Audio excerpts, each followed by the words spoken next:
Johnny Somali and Vitaly Zdorovetskiy, two of the most hated influencers on the planet. Harassment, provocation. In the West, that earned them followers. In Asia, it got them arrested. Now they are both facing something no algorithm can save them from: prison. Vitaly Zdorovetskiy, one of the kings of viral pranks, is now locked up in a Manila detention center.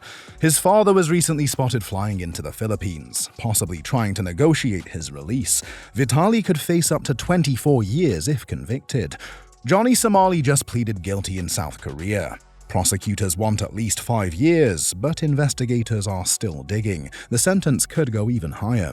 2 men, 2 countries, one disturbing pattern. They broke the rules for fame. Now the system's coming for both of them. Who really messed up the most? Let's find out. Madam, Sorry. I'm gonna rob you if you keep walking away. I want to give you money. No, okay. No. Okay, because you got a COVID mask, you liberal. Go get your vaccine. For Vitaly Zdorovetskiy and Johnny Somali, online fame followed a simple formula. The more outrageous the content, the bigger the reward. But what worked in the US didn't land the same way in Asia.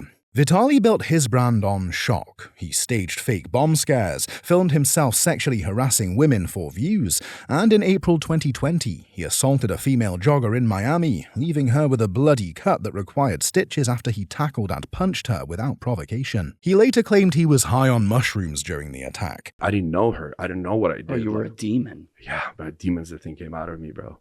Still, it brought him millions. Brand deals, followers, and a reputation as someone who'd do anything for clout. Johnny Somali came up through the toxic world of in-real-life streaming. In that world, humiliation is currency, and cruelty is rewarded. It's the kind of dystopian entertainment you'd expect from a Black Mirror episode, not real life. He screamed racial slurs on Japanese trains, mocked Hiroshima victims, harassed Muslims at religious sites, and kissed a South Korean war memorial on camera. Even if they didn't mean harm, it's hard to watch what they did and understand why it ever went viral. But the truth is simple. Shock equals engagement, and the internet rewards attention, no matter the cost. As their audiences grew, so did the pressure to escalate. Viewers wanted more, louder, riskier, and the platforms aimed to deliver. Social media algorithms didn't just allow it, they amplified it. The more outrageous the clip, the harder it spread. Outrage triggered reactions. Reactions boosted watch time, and longer watch time meant more ad dollars. Now do you see how this works? Are you still a fan, knowing you might be part of the problem? And it turns out, going viral works differently when you're in the wrong country. Vitaly's actions in the Philippines weren't seen as a prank gone wrong. He harassed locals, damaged property, and stole a motorbike, filming the chaos as content. Johnny Somali went even further. He live-streamed hate, harassed Korean women in public, and promoted explicit deepfake links for profit. Some reports even suggest authorities are reviewing whether minors were involved, but no formal charges have been confirmed. Both left a trail of damage, not just online, but in real places, to real people, within cultures that had welcomed them as guests. And now the consequences are catching up. Here's what they're both facing. When I go to the judge tomorrow and say, "Oh, I'm sorry. Oh, I'm mentally ill. I don't know what's going on. I have a bipolar disorder. And what may I do? I left my medication in America. I don't know what's happening, Your Honor. Please help me. I am a psychopath. I plead mentally insane." And they say, "Okay, go home with a fine of $500. Pushing reckless content might have worked in the US, but Asia plays by different rules. People here aren't confrontational. What draws clicks in the West lands differently in the East. And now governments are fed up with influencer madness. They're not just pushing back. They're making examples out of Vitaly and Johnny. So far, Somali's still in the better position. He's not locked up like Vitaly. He's still walking free. But the charges he's facing are anything but minor. Prosecutors have hit him with obstruction of business, including pouring ramen into a convenience store and causing disruptions in cafes. 2 counts under the Minor Crimes Act, one for harassing commuters with a dead fish, another for creating a public nuisance via loud music and twerking on buses or trains. Turn up, guys. It's the South Korea party, everybody. We're gonna go to Lotte World today. 2 counts under the Special Act on Sexual Violence Crimes, for producing and distributing sexually explicit deepfake pornography, each carrying up to 10.5 years in prison. There have also been unconfirmed online reports that authorities are checking whether any deepfake content involved minors. But as of today, no formal charges or credible media sources in South Korea have confirmed that claim. Cumulatively, these charges could prompt decades behind bars, depending on sentencing, and it's not just the charges. His behavior in court has increased prosecutors' leverage. He showed up late, appeared intoxicated, mocked the judge, then live-streamed a plan to fake insanity. He even admitted on camera to distributing explicit content for profit. We'll get to that, because it matters. Vitaly's situation is different, but no less serious. Stripped of his freedom and held inside Manila's Bureau of Immigration Detention Center, he's now stuck waiting for what comes next. His charges include unjust vexation, for causing public irritation or annoyance during his filmed confrontations, alarm and scandal, a public disturbance charge under Philippine law, theft, for allegedly stealing several items, including an electric fan, tricycle, officer's cap, and a motorcycle during a series of live streams, and possibly carnapping, for allegedly taking off and riding with a motorcycle during one of those incidents. The last one carries weight.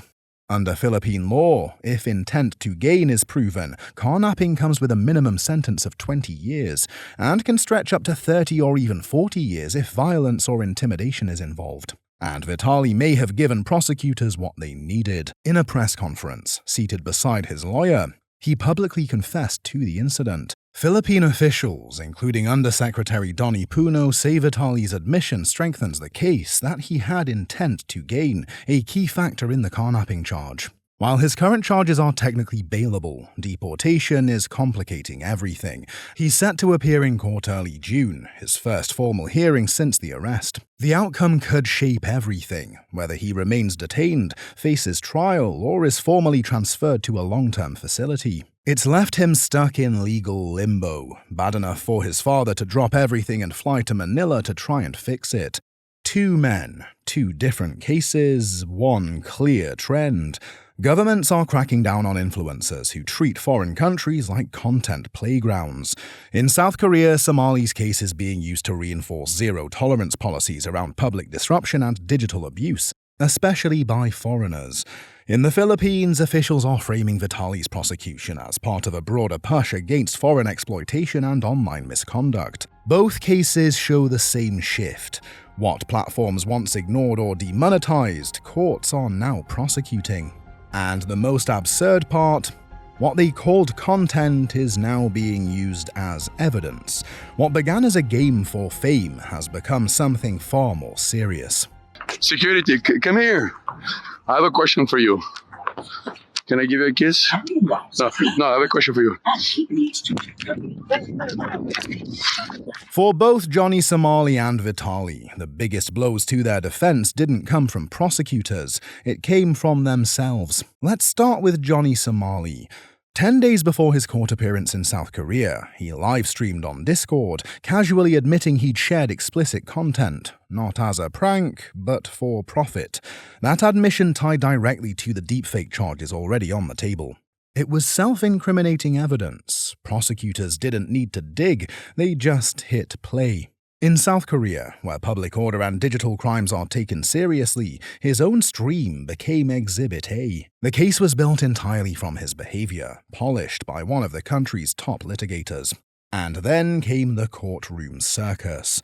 On the day of his hearing, Johnny showed up late, disheveled, possibly still buzzed from the previous night's stream. He wore an oversized suit and a bright red MAGA hat, looked straight at the judge, and smirked. He made faces, mocked other YouTubers, laughed during proceedings. Not once did he act like someone facing serious charges. Instead, he treated the courtroom like content. In a country where respect for authority is paramount, this wasn't just reckless, it was suicidal. Whatever chance he had at a lenient sentence vanished with every smirk caught on camera. And he didn't stop there. In another livestream before the trial, Johnny outlined his plan to fake mental illness in court. His exact words: "When I go to the judge tomorrow and say, 'Oh, I'm sorry. Oh, I'm mentally ill. I don't know what's going on. I have a bipolar disorder.'" He broadcast the whole strategy, and with that, any chance of a credible insanity plea was dead on arrival. To the court, Johnny wasn't just arrogant, he was manipulative and playing games with the law. Both men at different points pointed to mental health, but neither claim helped them slow down the legal process. Vitaly's self-destruction looked different, but it was just as damaging. In Manila, when confronted by authorities, he gave a public confession. In front of lawyers, cameras, journalists, he admitted to theft and unjust vexation on the record. That confession handed prosecutors exactly what they needed: proof of intent. It is the key to unlock the most serious charge against him: carnapping, which carries a minimum sentence of 20 years. Whether he gets all of it or any of it will depend on what happens next in court. Also here, the embarrassment continued. At a government-led press conference, Vitaly smirked through the event, clapping for himself while officials played back clips of his own content. There was no apology, no humility, just smug defiance. Unlike other foreign nationals who might be quietly deported, Vitaly now faces real prison time in the Philippines, with the government actively considering additional charges. In both cases, self-sabotage turned legal problems into full-scale disasters. They looked completely disconnected from reality, as if none of it was real. Johnny live-streamed his own guilt. Vitaly confessed on camera and mocked the legal system. Their attitudes, arrogant, careless, and defiant, made things worse than any outside evidence ever could. Now there's no audience, just judges, no likes, just sentencing. But who's going to pay the highest price? The YouTuber who attacked the American was arrested on the spot by police officers who had been called to the scene in advance. At the time of this video's production, Vitaly is being held inside the notoriously grim Bureau of Immigration Detention Center in Manila. No cameras, no edits, just 40-degree heat, packed cells, and no air circulation. Inmates sleep on thin mats or bare floors. Showers are limited. Medical care is inconsistent. The smell lingers. The noise never stops. And as a foreigner, Vitaly is alone. Isolated by language, cut off from family, and trapped in a system with no roadmap for what comes next. And there's nowhere else to send him. Both the US and Russia have said they won't take him back. No embassy is stepping in. He's stuck in limbo, detained in a country that doesn't want him, with no country that will take him. Johnny Somali, on the other hand, is still technically free. He's not in custody. He sleeps in a bed, eats what he wants, walks where he wants. But that freedom is starting to shrink. He's been banned from Twitch and Kick. Authorities have confiscated his streaming equipment. His platforms are quiet. No YouTube, no Discord, no live streams. For a man who built his identity on visibility and noise, silence isn't just inconvenient, it's existential. And if he's convicted, that sentence could stretch for years. South Korean prisons are strict but orderly. Cells are clean. Meals are regulated. Inmates follow rigid routines: work, exercise, education, sleep. It's punishment, but it's structured. You serve your sentence, you get out. Vitaly's reality looks nothing like that, and unless something changes after his upcoming court hearing, it won't anytime soon. His platforms haven't been formally shut down, but they've gone silent. His camera gear was seized. He's offline, disconnected, and for a creator who spent years performing in front of a lens, the silence is total. If he's moved from detention to New Bilibid prison, it won't be structure. It'll be survival. UN reports call it inhuman. Cells built for 5 hold 30. Gangs control entire blocks. Corruption is everywhere. Violence is expected. There are no clear timelines, no programs, no preparation for release. Even a few months in there would leave a mark, mentally, physically, permanently. So who's worse off? Johnny Somali might lose his freedom, but in a system that still offers structure, safety, and a way back. Vitaly might lose something harder to recover, his dignity. A stretch in that prison breaks people. Even the toughest don't always come back the same. Two creators, same playbook, but very different consequences. So what do you want to talk about? Swing or not? Like, nigga gonna come up to me, bro, why you being racist to other people in other countries? For money, for clout. I've said it many times. In the Philippines, officials have framed Vitaly's arrest as part of a wider effort to push back against online exploitation and foreign abuse.